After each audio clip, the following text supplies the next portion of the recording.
serving up a warm dish of the Triad's culinary fare, here's your weekly helping of food, news, and views. This is The Man Who Ate the Town.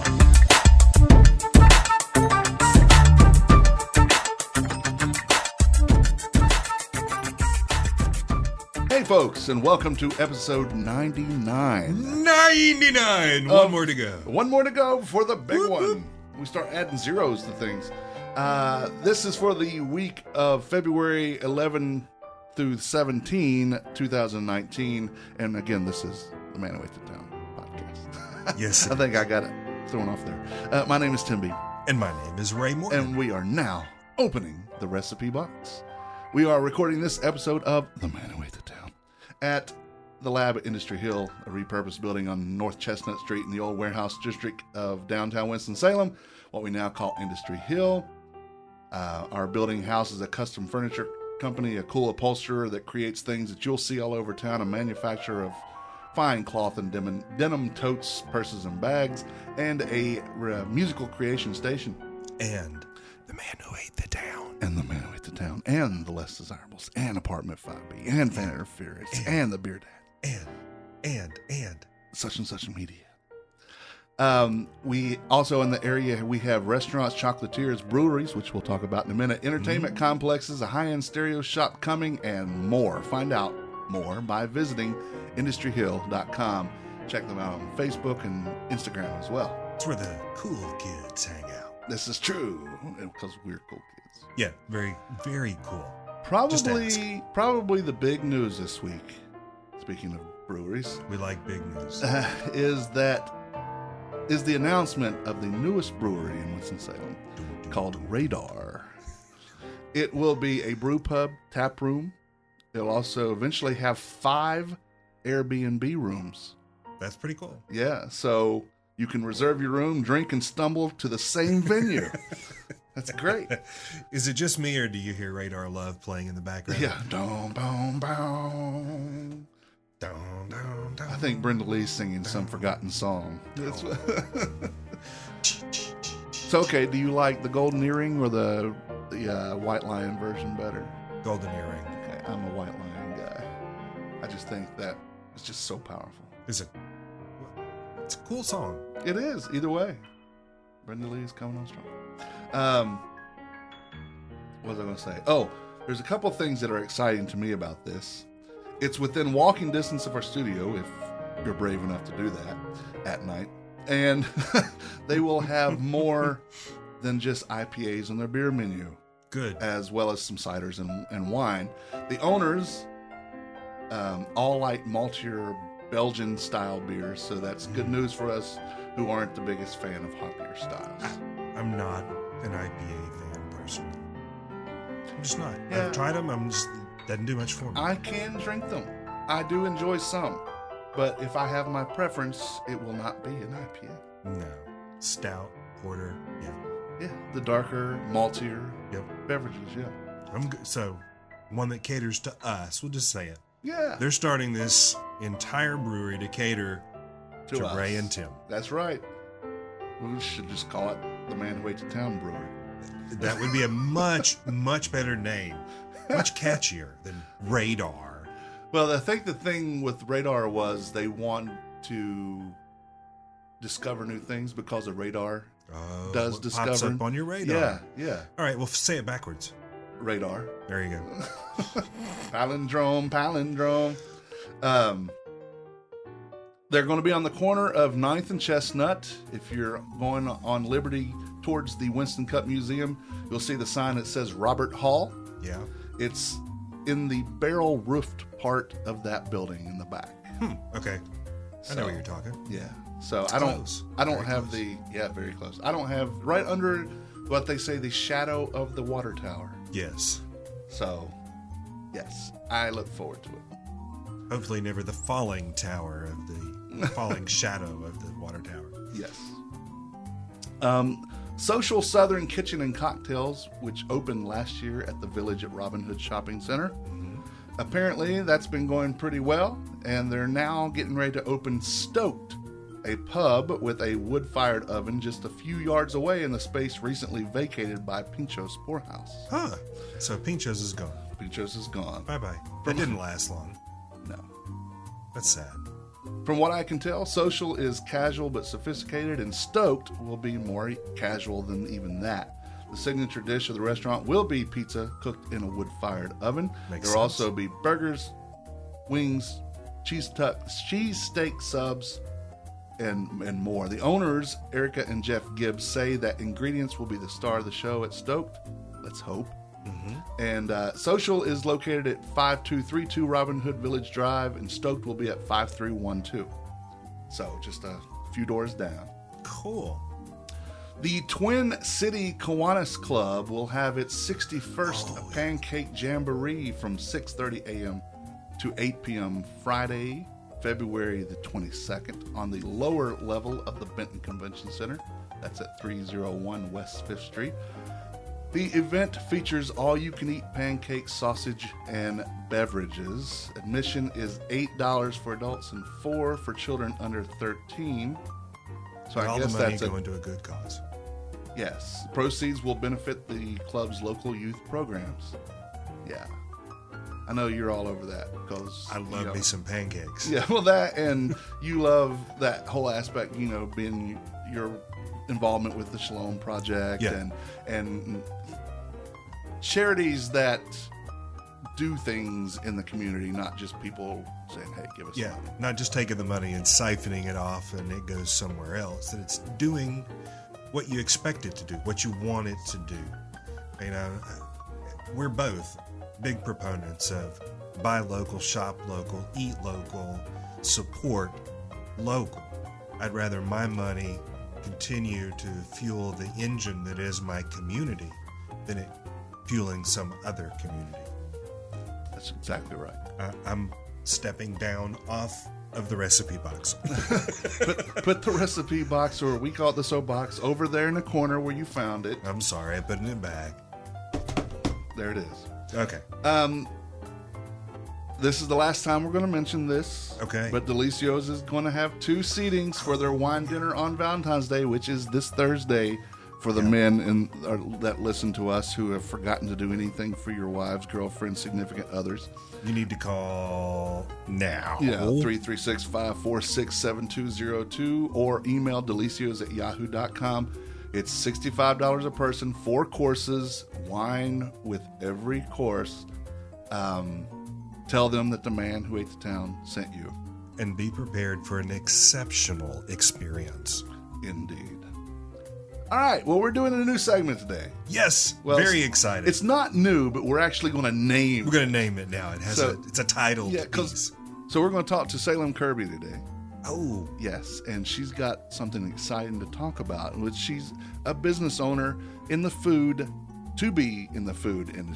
Mm-hmm. So we're going to call this segment, and this was your idea, so I'm going to give you all credit for it. We're going to call it Getting in Your Business. yep.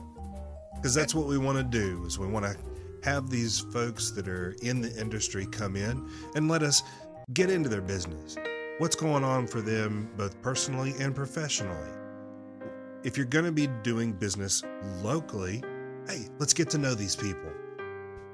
Right on. So Getting in your business. let's do Getting in Your Business Let's get into Salem's business.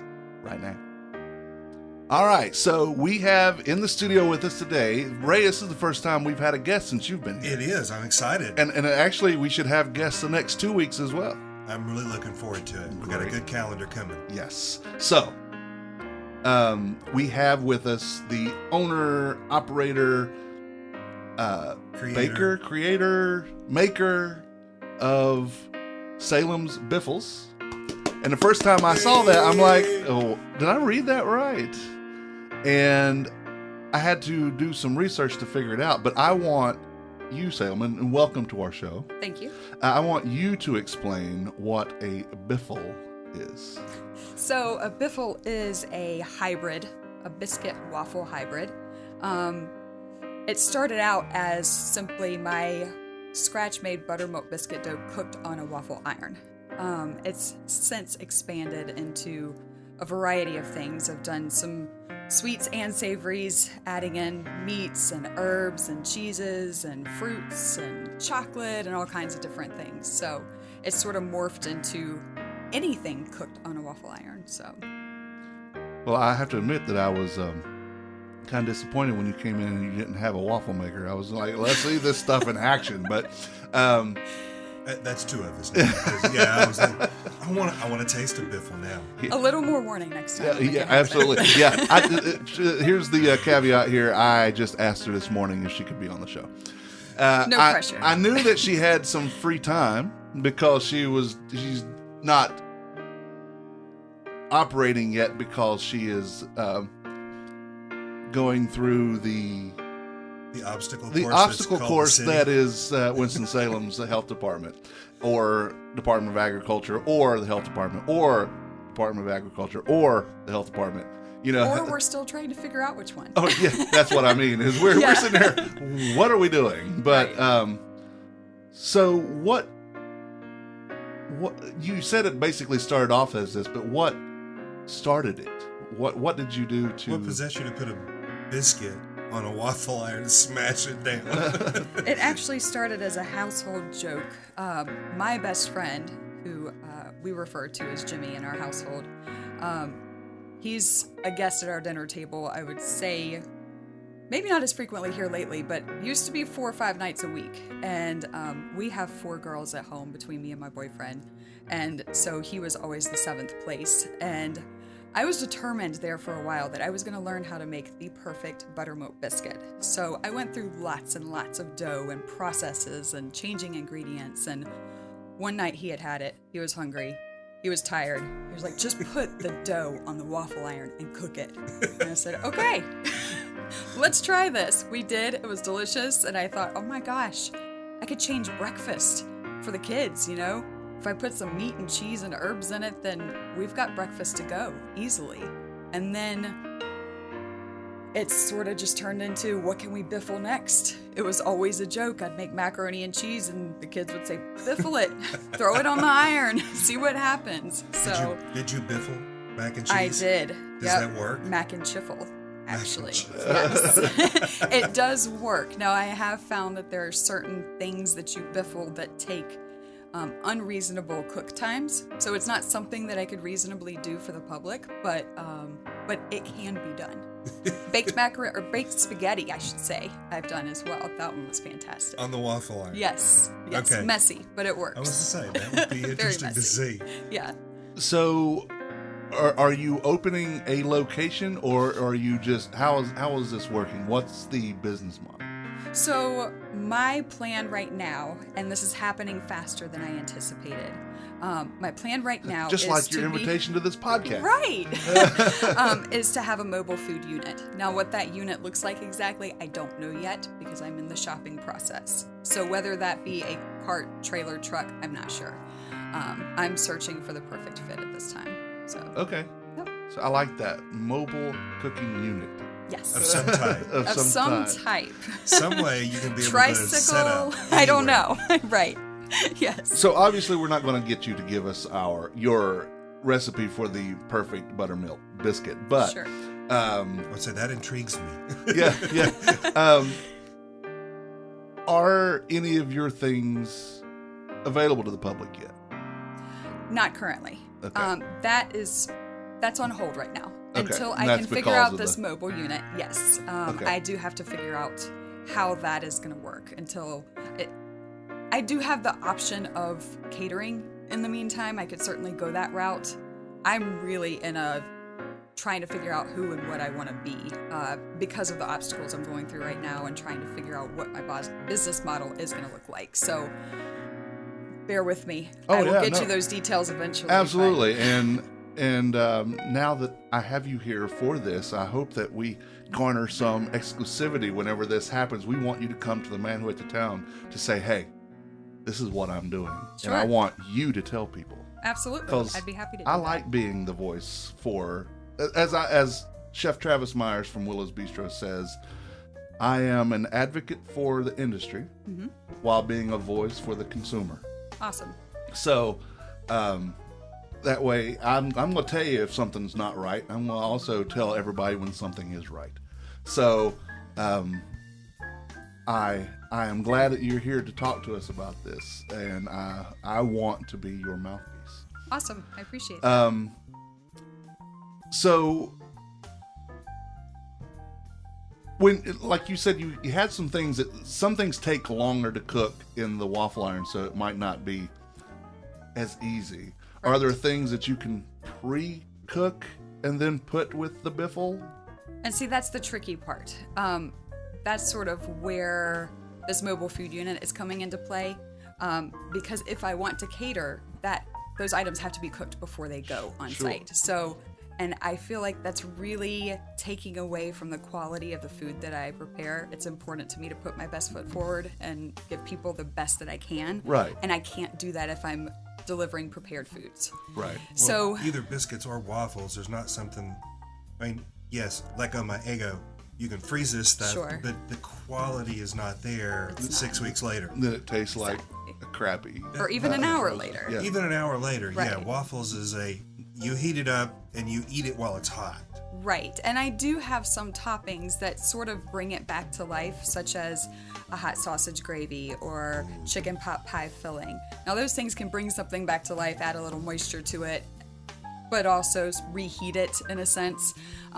But it's still not ideal. Exactly. It's still not ideal. So hot, crispy waffles, and then, I'm picturing that chicken pie filling over that. Oh, yes, that's my favorite, my personal favorite, the chicken pot piffle. So chicken pot piffle. Mm-hmm. You're having some fun. I with love the the names, iffle part. So there's 4 kids in your house. Mm-hmm. Do each of them like different things, or do they like basically the same thing? They typically all agree. So I don't know if they just have all the same palate or if it's the age range that they're in right now. I experimented with a flavor this week that was interesting because it was the first time that they were split down the middle. 2 of the kids disliked it and 2 of the kids liked it. So it was the 2 younger that loved it. And it was interesting. I've never had that happen before. They typically all agree. So can you tell us what that was? Sure. It didn't make it to the menu because I take their opinions very seriously. But it was, I get all kinds of people challenging me to do certain things with biffling. And one person had asked me for a tuna melt, and another had asked me for a crab cake, a biffled crab cake. So I married the 2. And I did a cheesy tuna cake biffle. Which I liked, and the 2 younger girls liked, but the 2 older girls said nope, so it's not going to make it. So Didn't has make the cut. Uncle Jimmy had this yet? He has not had that one. He was not there that day when I made that one, so it would be interesting to see if he liked that one. The boyfriend liked it? The boyfriend thought it was okay. Okay, so he was trying to be neutral. So yes. Was the tuna still in the batter and then got cooked, or was it on top? It is inside. Okay. Yes. Okay. I'm trying to picture it. Yes. So and what would you just serve it then with just the what do you call one that's tuna? Tiffle?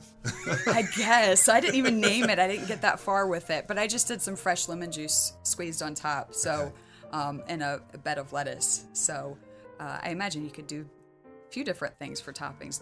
Fresh tomato slice maybe. But yeah, I feel like that would be pretty good. But now it's not batter at that point, then it's tuna that's being right. So this was more like, I would say it's more like a crab cake than anything. I just replaced the crab meat with the tuna meat. So we did think about experimenting with different fish inside instead of the tuna. So we'll see.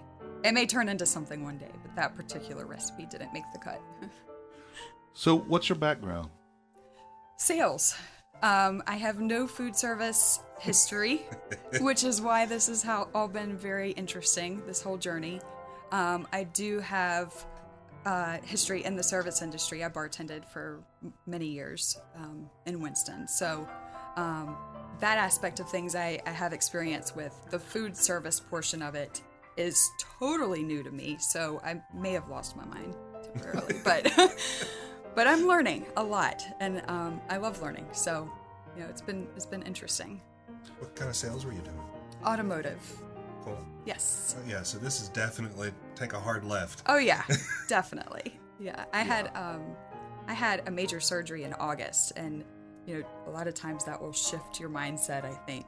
And so I think that was a contributing factor for sure in the motivation of this, because this has been a household joke for a year. The first biffle I made was New Year's Eve of 2017. So it's been exactly 1 year that I've been doing this jokingly in our household. And then it's just very, very recently that we even thought about turning this into a business. So could you use if there is such a thing as the plain biffle, for like the handle of like sandwiches and stuff? So instead of bread, just use biffles on the top and the bottom. Yeah, and I have done some open-faced sandwiches that way, Okay. especially like breakfast with a fried egg and cheese and meat I on saw top. because I'm not being rude here. I'm liking your page as all my pages, so Okay. so it's not. I'm actually paying attention to you, but You're fine. I'm trying to help you out. But I saw the one with the egg on the top. Right.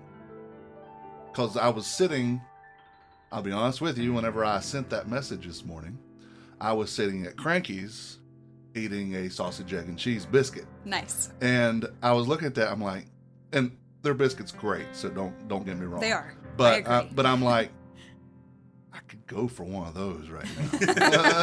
I'd rather have one of those. Yeah. It's a new twist. Yes. Yeah, so that's something I have considered. Now, here's the tricky part about that. A biffle is equivalent to a little over 2 biscuits. So as it is, it's heavy. Really Right. heavy. And it doesn't look like a whole lot in a photo, but you start eating one, I've very rarely served 2 to anybody. So it's a complete meal. So when you start doing a top and a bottom, we're talking about some serious food. Interesting. Yeah. They're not quite thick enough to really slice it in 2. Not quite. Not quite.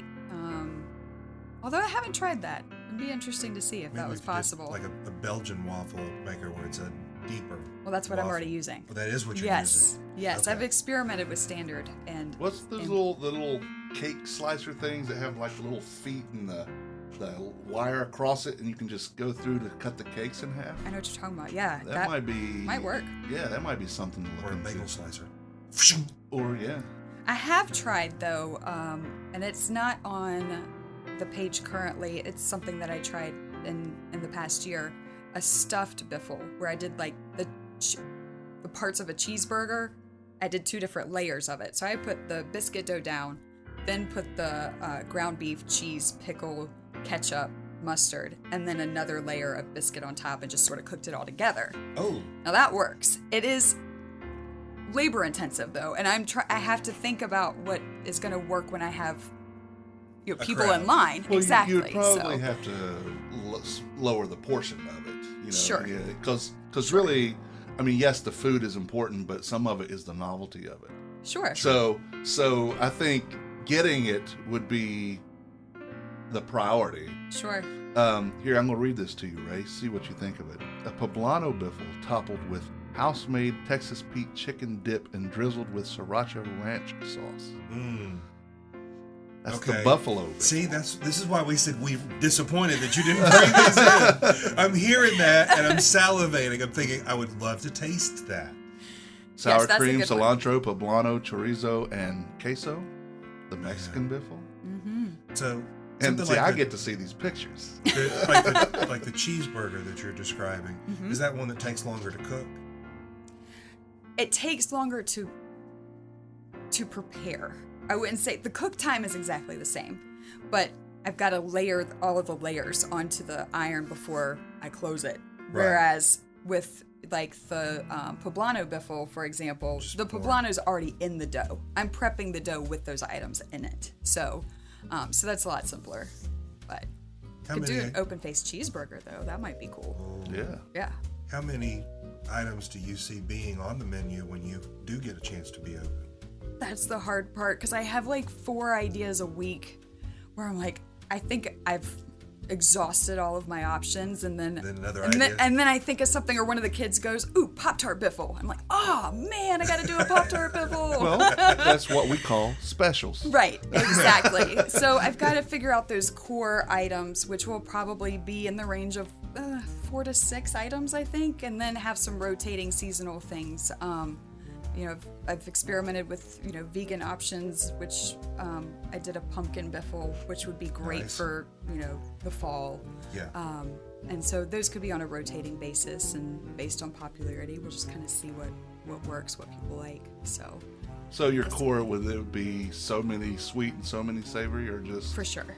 Yeah. I think I'd have to have a nice variety, although, I can't imagine, most food trucks are popular at bars and breweries and those types of places where if you're having a beer, I can't really imagine sweets being a huge thing. Oh, yeah. But with wine, it could work really well. So, but more Depends on savory what than you're sweet. sweetening. What are you drinking? Sure. That's true. That is true. There are some specialty beers out there that would go really well with sweets. And So- ciders. Yep. Yeah, absolutely. And to your point, the wines. Right. Yeah, one of my favorite sweets is a Mexican cocoa biffle, which is like a spicy brownie. Yeah, which would go really well with like some sort of creamy alcoholic beverage. Yeah. It'd be delicious. That would be fun to watch you pair up with a restaurant or a brewery or something like that, to be able to say, all right, how do we pair these biffles with your beverages? And I've talked about that with a couple of the vendors that that are sort of waiting for me to be available and ready for all of this, where, we talked about getting together a week before, and, whatever drink they want to feature, I'll kind of pair with a biffle that makes sense with that drink. So it can, be a joint effort there. So that'll be exciting. That'll be fun. Well, then it keeps it fresh wherever you are. It's a slightly different menu each time. Sure. So those of us that then follow you from place to place to place have new choices. Right. Yeah, so you don't get tired of the same flavors all the time. Yeah. This is exciting. Yeah. I really enjoy this. I really want one. I really want one. Now that I'll have to come back with them. Yes. Well, I mean, you feel free to come back anytime you want. So where can our listeners find you now? I mean, not necessarily for the wares themselves, but just so they can keep up, and if they're not listening to us, where they can keep up to where they can eventually find you. Sure. So I will be keeping everyone up to date on my progress on my Facebook under Salem's Biffles, or Instagram Salem's Biffles, or also www.salemsbiffles.com. Most of the announcements will go through social media, just because it makes a lot more sense to do it there than on my website. But certainly for photos and that sort of thing, contact information, phone number, email, that sort of thing, that's all on my website too. So I will say it surprised me when you introduced yourself, because I was thinking part of the name was from the city. Right. But it's not. Well, and that was partially intentional. I really never wanted to include my name. However, for the last year, I've been collecting these photos and recipes through the hashtag Salem's Biffles. Never thought this would actually turn into anything, and I never would have wanted to use my name in a business name. But because we're in Winston-Salem, I feel like most people will never really notice. So, and that's fine by me. Yeah.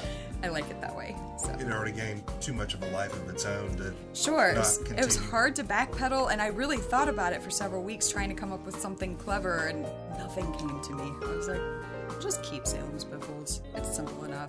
Sometimes the most simple really is the best choice. Right. And I feel like people already have enough questions about the word biffle, but I didn't want to overly complicate that with something else. So it works. I think Salem's Biffles sounds great. So, I mean, we are, again, in Winston-Salem, but you get the double entendre, and, Salem's a cool name. Thank you. So, I mean... And it makes you want to ask the question, what's a biffle? Right. Okay, perfect. Let me tell you. Now you want one. Right. Instead of, what is Salem? Or, Yeah. Was that from Virginia? Is that where they burned the witches? But, I get all kinds of things. You'd be surprised. And I might be too old for this, but the cat in Sabrina Right. Yes. Wasn't That it was named Salem. Salem? Yeah. Yeah, Salem. Yeah. There's that too. No, you're not too old for that. Okay. All right. Good. That says someone who's older than me. Yeah. Now, if you're still watching that show, then there may be an issue. Hey, But, I okay. thought Melissa Joan Hart was cute. She really was. Back in the day. Yeah. Okay. But Salem, thank you so much. This is very exciting. I'm glad that you could stop by and talk with us today. Absolutely. I really do want to keep up and announce whenever you have things to announce. I want to be a push for you.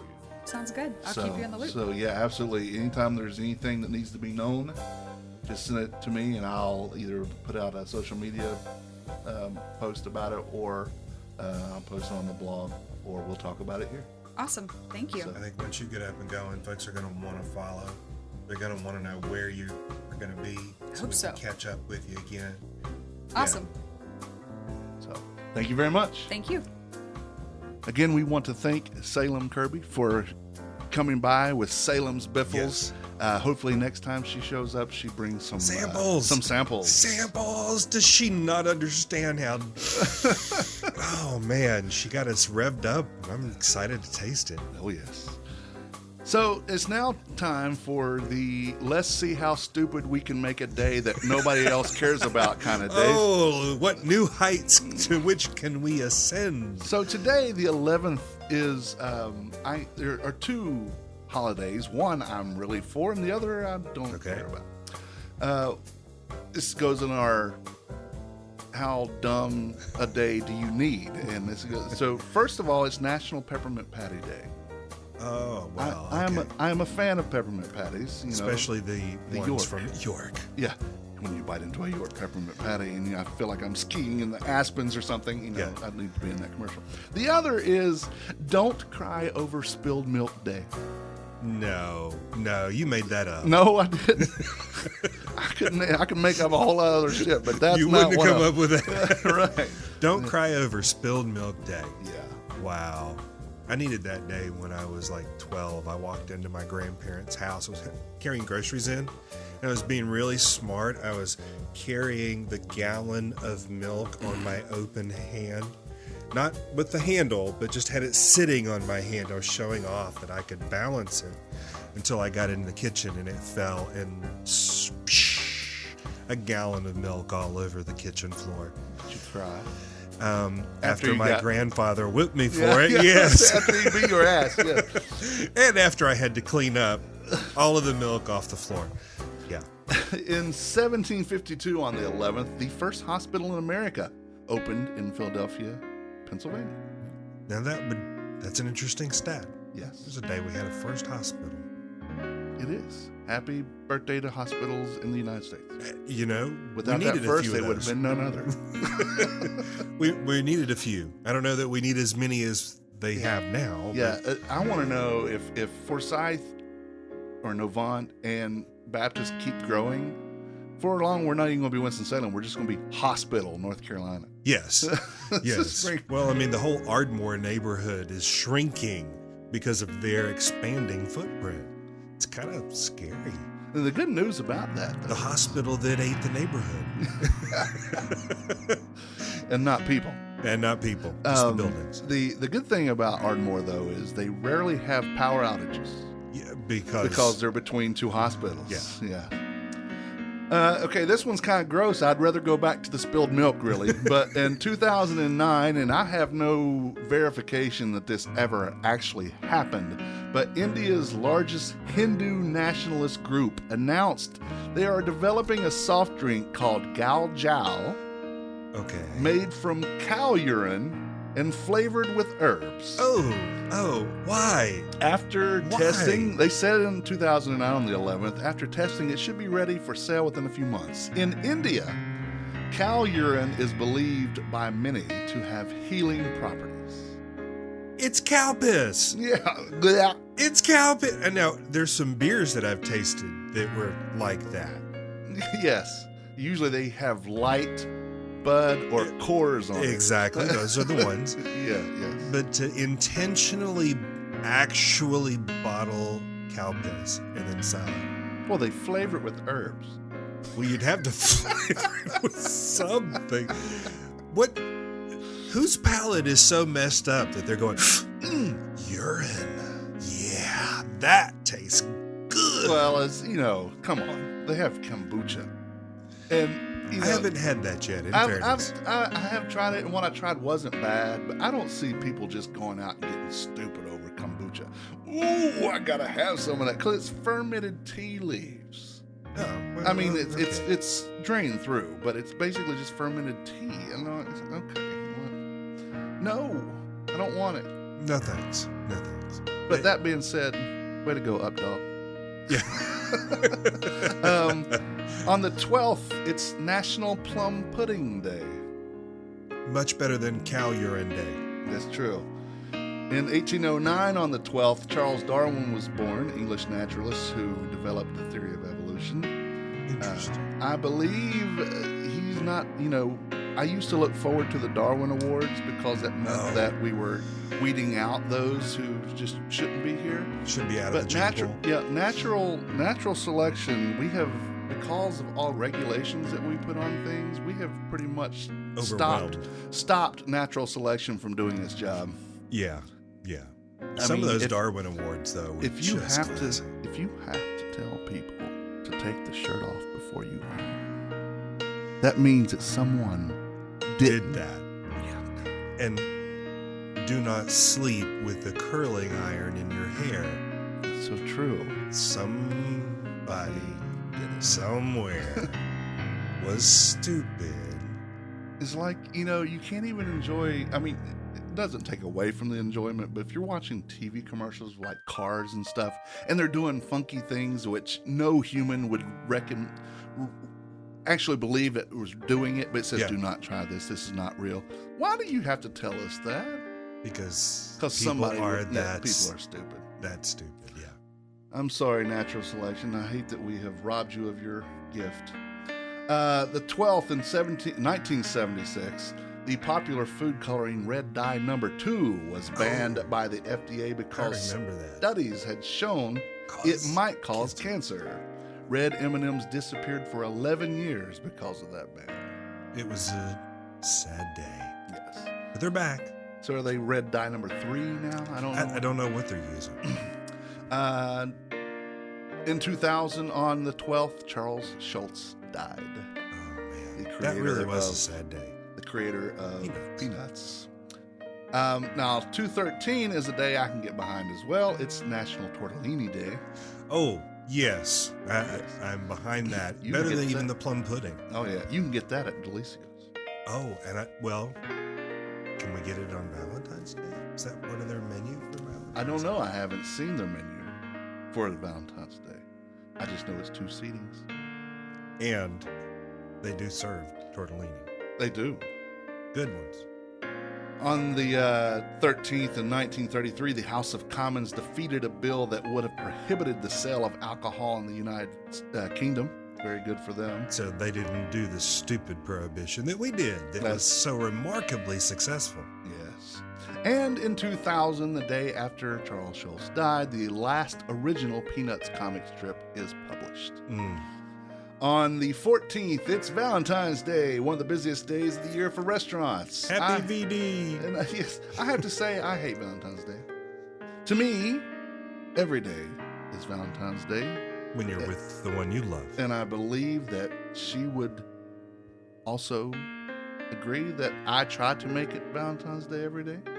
To me, this is a commercial grab for Hallmark, FTD, De Beers, and Whitman's. Speaking of which, it's also National Cream-Filled Chocolates Day. Oh, I'm good with that. I do like that. But you're right. If you are truly in a loving relationship, they should know every day. It shouldn't be I'm just kind of waiting on Valentine's to see whether they actually like me or not. Yep. Every day. Every day. Yep. On the 22nd, on the 14th, the Fleischmann Company registered Fleischmann's trademark for yeast. In 23, the next year, the Velveeta Cheese Company is incorporated as a separate company in Monroe, New York. It had been invented in 1918 by Emil Fry of the Monroe Cheese Company. Velveeta cheese was packaged using a 1921 invention of a tinfoil lining that could house the cheese inside a wooden box. Its special cooking properties quickly caught on. When melted, it was as smooth as velvet, which is where it got its name. It would never curdle when heated. It was then acquired by Kraft in 1927. We talked about that when it came around. Mm-hmm. I have to admit, I like Velveeta. It has its place. It does, especially with, I think we even talked about that, Rotel and some sausage. Oh, yeah. Yeah. That's my favorite way to have it. On the 14th in 2003, Dolly the sheep died. She was the first animal cloned from an adult animal. She lived to be almost 7 years old. She was the first clone, period. Mm-hmm. Yeah. Yep. On the 15th, it's National Gumdrop Day. I had a choir teacher in high school that refused to curse when he would get mad. His word, gumdrop. He would get so livid. You'd watch the red come up his neck. The veins would start bulging. And he would scream and pound on his podium, gumdrop! At which point we all burst into laughing, which made him even madder. Yes. Yeah. Gumdrops. On the 15th in 1758, Benjamin Jackson advertised mustard for sale for the first time in America. Ooh. The advertisement was in the Philadelphia Chronicle and claimed Jackson was the first and only manufacturer of mustard in America. Interesting. In 1945, Molson's Brewery Limited shares became available to the public for the first time as Molson's became a public joint stock company. I don't mind Molson's, even though it is basically the Budweiser of Canada. Yeah. Yeah. It's not great. It's not. And Canada's known for their beers, but their two biggest ones, like Moosehead and Molson. Now, Molson's got a couple of other flavors that I like, but not the actual Molson's. Like Blue, I didn't mind Blue. Right. See what else. But see, now here it's an import. That's true. Well, it's as our friend Beth was just back from Ireland saying that she's going to all these Irish pubs, and what does she see? Budweiser, Bud Light, Coors. I'm like, yeah, those are the imports over there. Yeah. Yeah. She's like, yeah, but they're still crap beer. Well, not arguing with you. Yeah. No argument here. Why they carry it, I don't know. They've got amazing beer. Why they just... Anyway, I'll get off that soapbox too. On the 15th, in 2010, Canada closes its ports to fishing boats from Greenland and the Faroe Islands when they refuse to accept international shrimp quotas. Oh, well. Well, just get on out of here then. You don't bring your shrimp here. Eh? Go away. I will come to you a second time. You know we gotta always fit a Monty Python somewhere in there somewhere. The 16th is National Almond Day, not almond, almond Day. In 2009, on the 16th, Burgers and Beer on the Road, a truck carrying 40,000 pounds of frozen hamburger patties hit the center median and dumped thousands of pounds of hamburgers onto Interstate 15 near Salt Lake City. A few hours later, on Interstate 84, also in Utah, a truck carrying 40,000 pounds of Fat Tire beer from New Belgium hit the center median and spilled its load on the highway. Neither driver was injured, but the people were having probably a good damn time. Burgers and beer on the interstate. And on the 16th in 2011, this has nothing to do with food, but they did have a coffee shop, the bookstore chain Borders, filed for Chapter 11, bankruptcy protection. It's amazing what the internet has done to some businesses. This is true. On the 17th, when I first heard this several years back, I thought it was a Spanish thing when it was National Cafe Ole Day. but it's actually Cafe Ole, A-U-L-A-I-T, which means coffee with milk. There you go. So I'm like, ole! But it wasn't that. It was cafe au lait. I like my coffee with milk. I like mine with milk if it's cold. Not the milk, but the coffee. Oh, well, I don't mind. I like iced coffee. I like mine hot and iced, and pretty much any way you can bring it. But it has to be, for me, wimpy coffee. It has to be decaf. Oh, well, yeah, I go for the high octane. Yeah. The 17th is also National Cabbage Day. In 1863 on the 17th. And actually then on the 18th, it's National Fart Day. Yeah. Well, all that cabbage on the 17th leads to all that flatulence on the 18th. Yeah, it was something about Finnegan's, one of their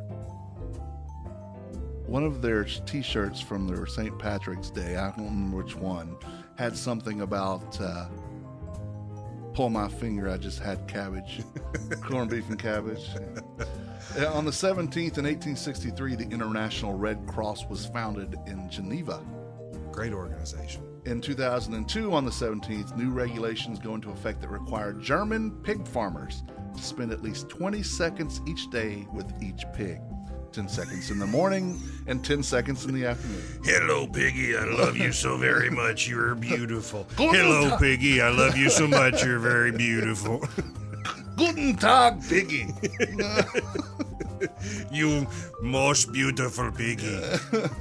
It is unknown what regulations there might be for spending time with German cows, sheep, chickens, or other farm animals. Here come my little chicken. I love you.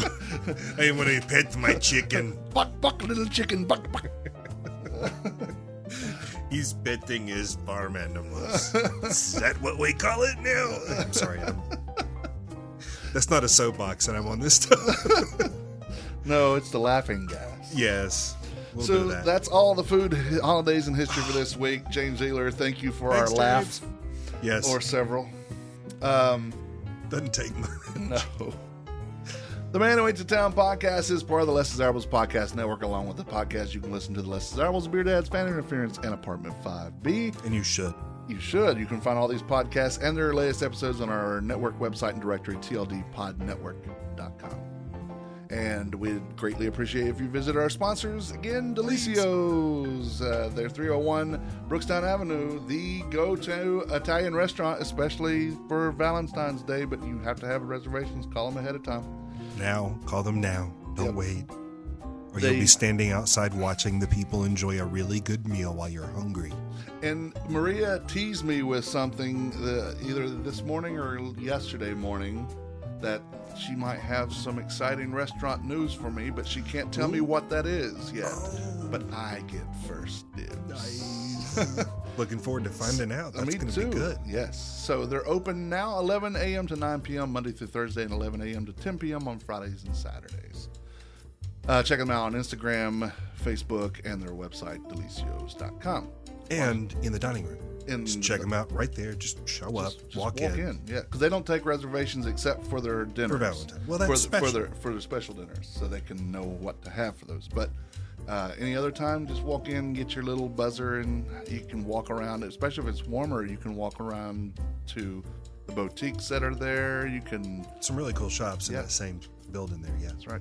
Washington Perkin Provision Company is located 301 4th Street, West 4th Street. While you are getting your Wolfie's custard, you can pick up eggs, milk, cheese from Homeland Creamery, a cup of Larry's Beans coffee, chip, peanut butter, bread, napkins, hot sauce. The stuff that you kind of need to get. Yep, the beer. basics. They have a beer and wine wall, and a deli that makes tasty, affordable goodies every day. Tim's been sampling the beer. Does my fat look face? My ex-wife one time was talking about somebody on TV, and she goes, "Her fat looks face," and we never let her live that down. Washington Perk is better than the convenience store, not quite a grocery store. Again, 301 West 4th Street in downtown Winston-Salem. On the Facebook, they are Washington Perk. On Instagram, they are Washington Perk _DTWS. And of course, Ray, didn't you stop by to see Brittany over at the Humblebee shop? I did. Went in there on Friday, picked up some stuff, scored major brownie points with the Weifel unit. Brittany is just Not amazing. waffle or biffle, but No, Weifel. the Weifel. That's what happens when you put her on a waffle machine. Ooh, We'll just move right on to the next topic. I really love going in there to talk to Brittany. She's such a pleasant person to be around, especially when she's talking about her food, because she's so passionate about it. But yeah, I got her lush brownie. It's this chocolate brownie. It's almost like a cupcake, but it got cranberries and red wine in the middle of it.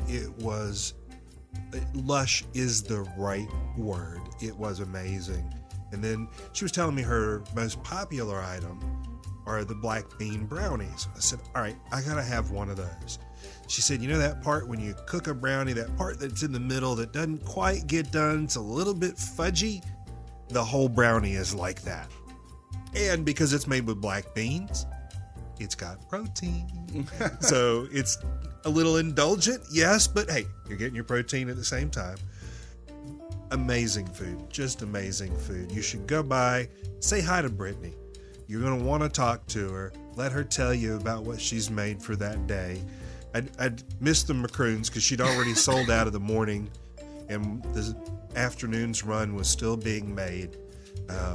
Yeah, just really love what she's doing. Now, she did tell me for Valentine's Day, she's not taking special orders, but if you come in, she's going to have extra product available for Valentine's. So for those of us who plan at least 10 minutes before you show up at the house, the Humblebee is the place to go. Drive in, get you some great pastries, take them home. You will score points. I promise. She's going to love it. He's going to love it. Whoever you take it to is going to love what you're picking up from the Humblebee. So she's located at 1003 Brookstown Avenue in the west end of downtown. I don't have to read any of this other stuff because we've already said it all. Yeah. For more information, do follow them on Instagram, Facebook, and visit thehumblebeeshop.co. SHOPPE.co. Now, I will say it was interesting. She mentioned her Instagram account, that she has more followers than, let's just say, the legacy bakeries that are in the area. Yeah. She's got like 3-4 times as many followers as they do. So, yeah, there's a reason why that many people are following her. Go check her out. Indeed. We want to thank Salem Kirby for being here and Absolutely. talking about her So cool. Salem's Biffles business that she is trying to get around our health department and or agriculture department. For those in power over the food industry, get your shit together. Come on, man. Quit making it hard on businesses to get a good foothold here in town. Yeah, we want them here. You want them here. Pays taxes. Yes. Good Lord. All right, well, keep an eye on the blog and the podcast to find out more about food news and happenings around town. We do plan on having a guest next week. Yep. And then we plan on having a guest the week after that. So we'll see. Going to be 2 good guests. And if you have any food news that you want to tell us about, or a restaurant opening, or something we just need to know that's food related, send an email to tim@themanowaitthetown.com, or the Facebook, Instagram, or Twitter instant messengers. Just send us a message. Get in touch with us. Make sure we know about it. That way we can talk about it. Like us on Facebook. On Twitter, we are The Man Who Ate. That's number 8, The Town. On Instagram, we are Man Who Ate the Town. My name's Tim B. My name's Ray Morgan. And we are closing the recipe box. Until next time, thank you for reading. Thank you for listening. Watch for Salem's Biffles. And bon appetit. The views and opinions stated by me or any of my guests are solely those of ours and do not necessarily reflect the opinions of our hosting companies, distributors, enemies, friends, or relatives. This podcast is copyrighted and cannot be reproduced or distributed without express written consent of the Man Who Ate the Town, that's me, and Such Limited Inc. However, if you ask nicely, we'll probably let you.